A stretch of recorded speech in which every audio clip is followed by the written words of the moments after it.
séptima y en la octava estrategias de manipulación de la opinión pública tiene que ver con mantener al público en la mediocridad y por el otro lado, la siguiente estrategia es hacer ver a la mediocridad como algo natural, como que está bien ser mediocre.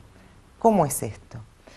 Las clases dominantes siempre son las que tienen en su poder la posibilidad de educar al otro, ¿sí? Siempre son hasta ahora, hasta que estamos pensando, hasta que estamos pudiendo participar, por ejemplo, de la nueva Ley Nacional de Educación. Siempre en una democracia, cuanto más participativa es, el poder de la clase dominante se va reduciendo en la medida que pueda interactuar y que pueda participar la comunidad a la cual están dirigidas las leyes, las reglamentaciones, las medidas, etcétera, etcétera. Recién en el siglo XVIII, en una época de la historia que se llama despotismo ilustrado, seguramente lo escucharon en el colegio, en donde se creó el concepto de educación pública, gratuita y obligatoria.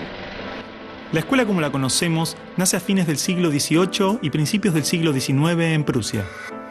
Con el fin de evitar las revoluciones que sucedían en Francia, los monarcas incluyeron algunos principios de la Ilustración para satisfacer al pueblo, pero manteniendo el régimen absolutista. La escuela prusiana se basaba en una fuerte división de clases y castas. Su estructura, heredera del modelo espartano, fomentaba la disciplina, la obediencia y el régimen autoritario. ¿Qué buscaban estos déspotas ilustrados? Un pueblo dócil, obediente, y que se pudiera preparar para las guerras que hubieron en esa época entre todas las naciones que estaban naciendo. Las noticias del exitoso modelo educativo viajaron rápido, y en pocos años, educadores de América y Europa visitaban Prusia para capacitarse. Con el paso del tiempo, el modelo se expandió a nivel internacional.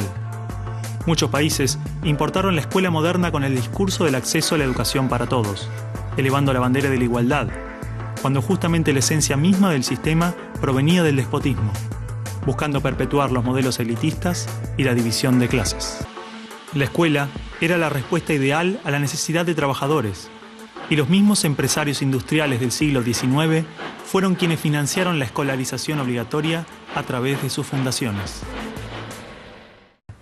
Entonces, si nosotros somos personajes pasivos, si no interactuamos, si no participamos democráticamente, somos muy potables de que se nos forme de acuerdo a los intereses de estas clases dominantes. Entonces las clases dominantes dirán a quienes hay que educar para la universidad, a quienes hay que educar para los oficios, de qué cosas se tienen que enterar nuestros niños y de cuáles no.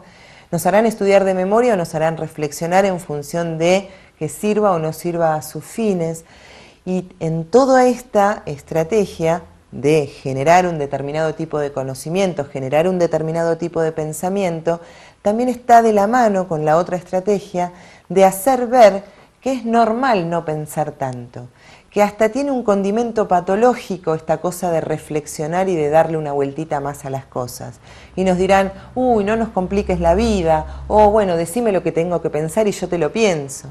La gran cosa de la educación como la comunicación, son efectivas en la medida que generen un cambio, en la medida que generen una ansiedad, un movimiento, esas maripositas en la panza que nos hagan revelarnos no en el sentido violento, sino que nos hagan revelar en el sentido de ver nuevamente, de sacar los velos a qué es lo que nos están imponiendo, qué es lo que nos hacen percibir como natural y generar algo diferente, algo que tenga que ver con nuestras necesidades y que tenga que ver con nuestro desarrollo y nuestro crecimiento, como sujetos, como grupo, como comunidad y como estado social en general.